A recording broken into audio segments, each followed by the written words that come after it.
Welcome student, আমি পান sir. Last ভিডিওতে আমরা অপ্রথাগত শিক্ষার রূপের বা ফর্ম অফ এডুকেশনের অপ্রথাগত প্রথামুক্ত শিক্ষা আলোচনা করেছিলাম। প্রথাগত, অপ্রথাগত, প্রথামুক্ত। এবার নন ফর্মাল এডুকেশনের আমরা বৈশিষ্ট্য দেখেছিলাম কি এর নিয়ন্ত্রিত এবং অনিয়ন্ত্রিত বা প্রথাগত বা অপ্রথাগত শিক্ষার মধ্যবর্তী শিক্ষা বলেছিলাম, যেখানে নিয়ন্ত্রণ থাকবে কিন্তু শিথিল, অল্প নিয়ন্ত্রণ, সেই শিক্ষার কথা বলেছিলেন। এইবার দেখবো আধুনিক কালে এই যে প্রথামুক্ত শিক্ষা, যার উদাহরণ বলেছিলাম ডিস্টেন্স লার্নিং, ওপেন লার্নিং, তাই তো, দূরবর্তী শিক্ষা, মুক্ত শিক্ষা, এগুলোর এত চাহিদা, আধুনিক কালে প্রচুর এই শিক্ষার প্রসার ঘটেছে। এই শিক্ষার প্রয়োজনীয়তাটা কি আছে, এর গুরুত্ব, ভালো দিকগুলো কি দেখবো প্রথমে, তারপরে লিমিটেশন বা সীমাবদ্ধতা দেখবো। দেখো, প্রয়োজনীয়তা আর হচ্ছে উপযোগিতা একই জিনিস, এর আবার বিভিন্ন বইতে ভাগ ভাগ করে দেওয়া আছে, আমি একটা জায়গায় বলে দিচ্ছি। এবার প্রথমে আমরা দেখব প্রথাগত এই প্রথামুক্ত শিক্ষার সুবিধাগুলো বা প্রয়োজনীয়তাগুলো। আমরা কয়েকটা পয়েন্ট ধরে ধরে আলোচনা করব। প্রথমে আমরা যে পয়েন্টগুলো নিয়ে আলোচনা করছি,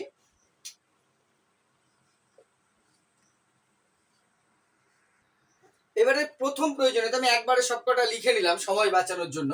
দেখো, প্রথম বলছি সকলের জন্য শিক্ষা।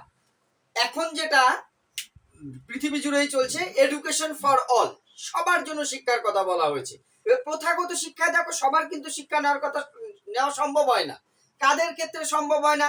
দেখা গেল যে বা যারা কোনো কারণে একবার পড়া ছেড়ে দিয়েছে, মাধ্যমিক পাশ করার পরে কেউ পড়া ছেড়ে দিয়েছে, তার 10 বছর পরে যে মনে হলো আমি উচ্চ মাধ্যমিকটা পাশ করব, গ্রাজুয়েশনটা করব, তার কিন্তু নিয়মিত শিক্ষায়, নিয়ন্ত্রিত শিক্ষা সম্ভব নয়। সেটা কোনো নতুন করে ভর্তি হবে, কিন্তু ডিস্টেন্স এডুকেশনে, ওপেন এডুকেশনে খুব সহজেই সে শিক্ষাটা গ্রহণ করতে পারে।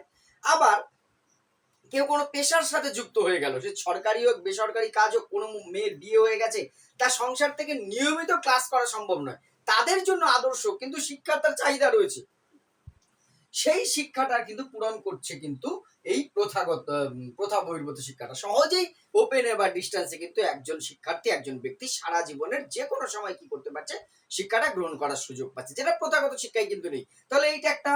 সেকেন্ড হচ্ছে নিয়ন্ত্রিত শিক্ষার চাপ হ্রাস। একই কথাটা আবার আসছে অনেকটাই। নিয়ন্ত্রিত শিক্ষায় কিন্তু আধুনিক কালে প্রচন্ড চাপ। প্রথাগত শিক্ষা বা নিয়ন্ত্রিত শিক্ষায় কি দেখছি, স্কুল স্তরে অ্যাভেলেবল থাকলেও উচ্চ শিক্ষার ক্ষেত্রে বিশেষ করে তুমি কলেজ এবং বিশ্ববিদ্যালয় স্তরে এখনো কিন্তু প্রতিষ্ঠানের অপ্রতুলতা আছে। তুমি একটা বিষয়ে দেখা গেল প্রচুর ছেলে মেয়েরা একটা ইউনিভার্সিটির আন্ডারে 20টা কলেজের একটা ছেলে মেয়েরা এডুকেশন বা ইংলিশ বা যে কোনো বিষয়ে অনার্স করছে, এক একটা কলেজে হয়তো 100টা করে সিট আছে, তাহলে 5000 ছাত্র অনার্সে পাশ করলো ইয়ারে। এবার সবাই চাইছে আমি এমএ ভর্তি হবো, 5000 মধ্যে 3000 লোক চাইছে, 2000 শিক্ষার্থী চাইছে, কিন্তু তার আন্ডারে যে ইউনিভার্সিটি সেখানে সিট আছে দেখা গেলো 200, বাকি ছেলেরা কিন্তু সেখানে সুযোগ পাচ্ছে না। অর্থাৎ প্রথাগত শিক্ষা বাকি শিক্ষার্থীদের উচ্চ শিক্ষার সুযোগ দিতে পারলো না।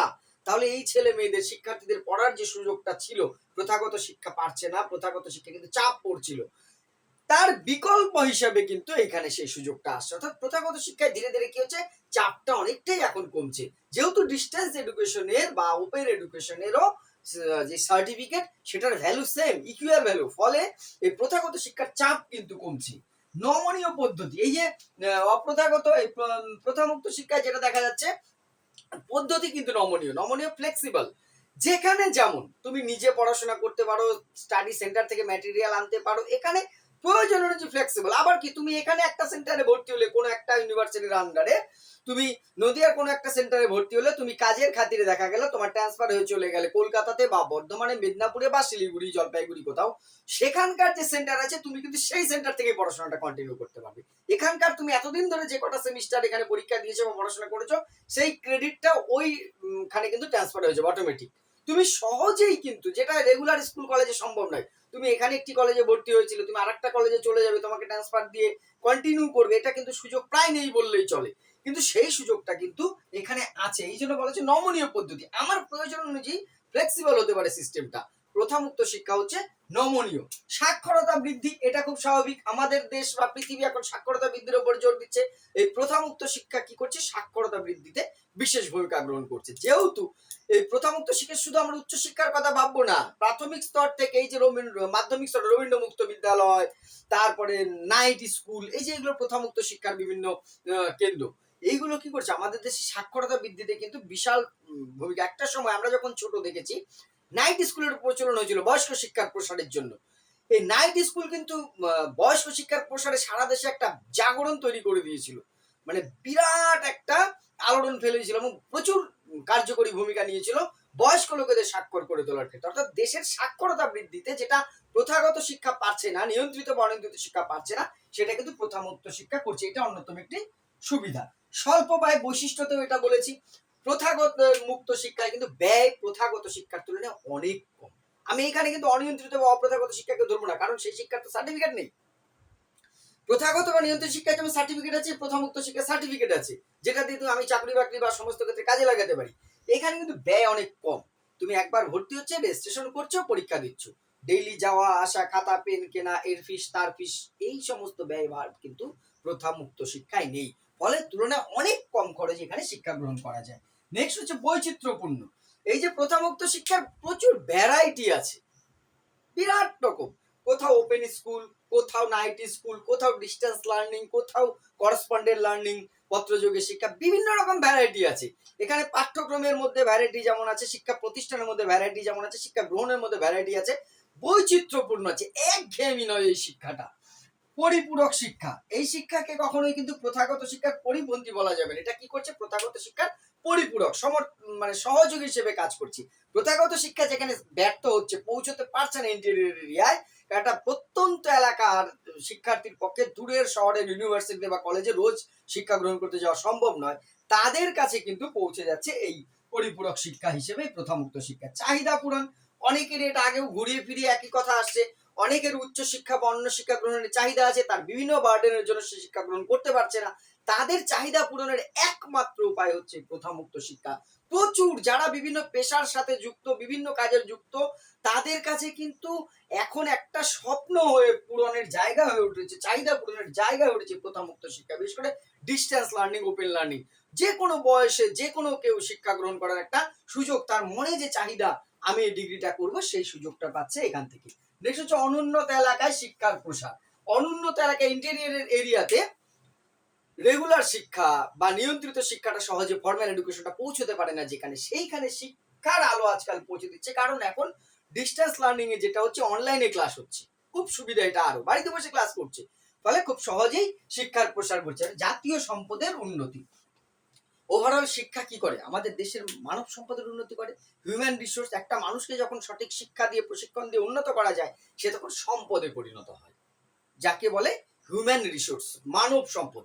এই মানব সম্পদের উন্নতি করতে সাহায্য করছে কিন্তু এই প্রথামুক্ত শিক্ষা। প্রথামুক্ত শিক্ষার অন্যতম একটি দায়িত্ব হচ্ছে আমাদের যে জাতীয় সম্পদ, মানুষের উন্নতি করা। এই গেল প্রয়োজনীয়তা বা সুবিধা। তাহলে সকলের জন্য শিক্ষা, নিয়ন্ত্রিত শিক্ষার চাপ হ্রাস করা, নমনীয় পদ্ধতি, সাক্ষরতা বৃদ্ধি, স্বল্প ব্যয়, বৈচিত্র্যপূর্ণ শিক্ষা, পরিপূরক শিক্ষা, চাহিদা পূরণ, অনুন্নত এলাকায় শিক্ষার প্রসার এবং জাতীয় সম্পদের উন্নতি।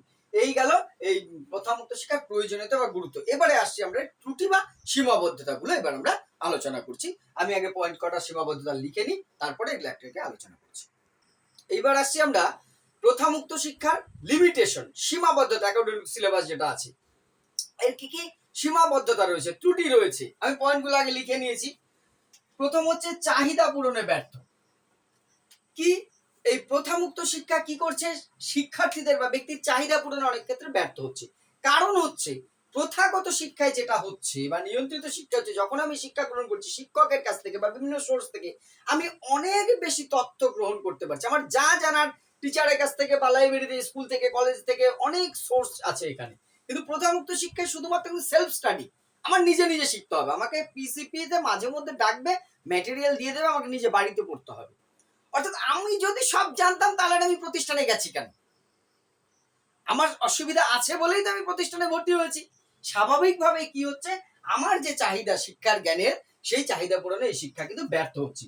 ফিডব্যাকের অভাব, এইটা একটা ইম্পর্টেন্ট জিনিস। ফিডব্যাকের অভাব মানে প্রথাগত শিক্ষার অন্যতম গুরুত্বপূর্ণ বৈশিষ্ট্য হচ্ছে ফিডব্যাক। অর্থাৎ আমি শিক্ষক, তোমাকে পড়াচ্ছি, ক্লাসে পড়াচ্ছি, তুমি কতটা বুঝলে, প্রশ্ন করছি, উত্তর তুমি উত্তর দিচ্ছ, অথবা তুমি বুঝতে না পারলে শিক্ষককে তুমি প্রশ্ন করছো একবার ছাড়া পাঁচবার, টিচার তার উত্তর দিচ্ছে, আবার বিশ্লেষণ করছে, আবার বুঝিয়ে দিচ্ছে, বিষয়টা নতুন করে উপস্থাপন করছে। তাতে কি হচ্ছে, আমার স্টুডেন্টরা কতটুকু শিখলো তার ফিডব্যাকটা আমি পাচ্ছি, আমি সেই অনুযায়ী যে এইভাবে পড়ালে আমার এই ক্লাসের স্টুডেন্টরা বুঝতে পারছে না, আমাকে অন্য কোনো পদ্ধতি মেথড অ্যাপ্লাই করতে হবে, সেই জিনিসগুলো বিকল্প একটার পর একটা ব্যবহার করার সুযোগ থাকে শিক্ষকের কাছে। কিন্তু প্রথামুক্ত শিক্ষায় কিন্তু সেরকম কোনো ব্যবস্থা নেই, ফিডব্যাকটা নিতে পারছি না, আদেও ছেলে মেয়েরা বুঝতে পারলো শিখতে পারলো কিনা তার কোনো ফিডব্যাক এখানে প্রদান করার জায়গা নেই। সহযোগিতার অভাব, প্রথাগত বা নিয়ন্ত্রিত শিক্ষা যেটা সহযোগিতাপূর্ণ পরিবেশ, অনেকগুলো শিক্ষার্থী একটা ক্লাসে একটা প্রতিষ্ঠানে থাকে, নিজেদের মধ্যে কোঅপারেশন গড়ে ওঠে, শিক্ষার একটা উদ্দেশ্যও এটা যে সহযোগিতার মনোভাব গড়ে উঠবে, আমার কাছে একটা নোট নেই আমি আমার বন্ধুর কাছ থেকে নিচ্ছি, অন্যের একটা অজানা জিনিস আমি জানিয়ে দিচ্ছি, এই যে নিজেদের মধ্যে একটা সহযোগিতার মনোভাব গড়ে ওঠে, টিচাররাও স্টুডেন্টদের সহযোগিতা করছে, স্টুডেন্টরা নিজেরা নিজেদের মধ্যে সহযোগিতাপূর্ণ পরিবেশ গড়ে উঠছে, যেটা কিন্তু এই প্রথামুক্ত শিক্ষায় হচ্ছে না, ফলে সহযোগিতার একটা অভাব দেখা দিচ্ছে। মানবীয় সম্পর্কের অভাব অন্যতম গুরুত্বপূর্ণ একটা বিষয় শিক্ষায়। শিক্ষায় মানবীয় উপাদান দুটি, শিক্ষার্থী আর শিক্ষক। এই যে নিয়মিত ক্লাস করার মধ্যে দিয়ে কি হয়, উভয়ের মধ্যে একটা হিউম্যান রিলেশন গড়ে ওঠে, মানবীয় সম্পর্ক, তোমার খারাপ ভালোটা শিক্ষক বুঝছে, শিক্ষকের কোনো সুবিধা অসুবিধা তোমরা বুঝছো, বা সহপাঠী ক্লাসমেটরা একে অন্যকে সুবিধা অসুবিধাটা বুঝছে, এই যে এইটা নিজেদের মধ্যে একটা মানবীয় সম্পর্ক, তুমি কি বুঝতে পারছো না একজন শিক্ষক বুঝছে, কিন্তু একটা মেশিনের সাহায্যে তুমি যখন অনলাইন শিখছো সেটা কিন্তু সম্ভব হচ্ছে না, সেলফ স্টাডিতে সম্ভব হচ্ছে না, ফলে উভয়ের মধ্যে যে মানবীয় সম্পর্ক শিক্ষার একটা অন্যতম উদ্দেশ্য সেইটা কিন্তু গড়ে উঠতে বাধা পাচ্ছে। এখানে সরবরাহের বলতে তথ্য সরবরাহের সমস্যা, কোনো একটা তথ্য প্রতিষ্ঠান ভাবলো শিক্ষার্থীকে দেবে, তোমাকে তো নিয়মিত ক্লাস হচ্ছে না, ফলে তোমাকে পাবে কোথায়, আবার 1 মাস পরে 2 মাস পরে তুমি কবে সেই ইনস্টিটিউশনে যাবে, সেদিন তোমাকে সে ডেট দেখালো ওভার হয়ে গেল। সঠিক এবার নিয়মিত প্রতিষ্ঠানে কি হতে হয়, সপ্তাহে রোজ 5 দিন বা 6 দিন তুমি প্রতিষ্ঠানে যাচ্ছ, ফলে রোজ তোমার সাথে প্রতিষ্ঠানের কমিউনিকেশন হচ্ছে, কিন্তু এখানে সেইটা হচ্ছে না, কোনো তথ্য তোমার কাছে পাঠাতে হলে সেইটা পাঠানোটা খুব দুরূহ ব্যাপার হয়ে যায় আগের থেকে প্রস্তুতি না থাকলে। এবার সব তথ্য তো আগের প্রস্তুতি পূর্ব প্রস্তুতির তথ্য হয় না, ইমিডিয়েট কোনো তথ্য পাঠানোর দরকার হলো, সেক্ষেত্রে সমস্যা তৈরি হয়। লাস্ট হচ্ছে গ্রহণযোগ্যতার সমস্যা, সমাজে কিন্তু এই গ্রহণযোগ্যতার সমস্যাটা অনেক ক্ষেত্রে এখনো আছে মানুষের মধ্যে, এখনো অনেকে নাক শিখে ও ডিস্টেন্সে, মানে ডিস্টেন্স মানেই খারাপ, না পড়েই অনেক নম্বর পেয়েছি, আর রেগুলার মানে পড়ে অনেক কিছু পেয়েছি, এই যে একটা বিষয় কিন্তু এখনো আছে গ্রহণযোগ্যতার ক্ষেত্রে। তোমার মুক্ত যেটাকে বলছে প্রথা মুক্ত শিক্ষা, যেটা সেই শিক্ষা নন ফর্মাল এডুকেশনের যে ডিগ্রি, তার গ্রহণযোগ্যতা একাডেমিক ক্ষেত্রে সুযোগ সমসুযোগ হলেও সামাজিক ক্ষেত্রে কিন্তু এখনো বৈষম্য রয়েছে, এটা অস্বীকার করা যাবে না। এই গেল সীমাবদ্ধতা বা খারাপ দিক, চাহিদা পূরণের ব্যর্থ, ফিডব্যাকের অভাব, সহযোগিতার অভাব, মানবীয় সম্পর্কের অভাব, সরবরাহের সমস্যা, গ্রহণযোগ্যতার অভাব। ভিডিওটি ভালো লাগলে অবশ্যই চ্যানেলটি সাবস্ক্রাইব করে এবং শেয়ার করে পাশে থাকবে। ধন্যবাদ।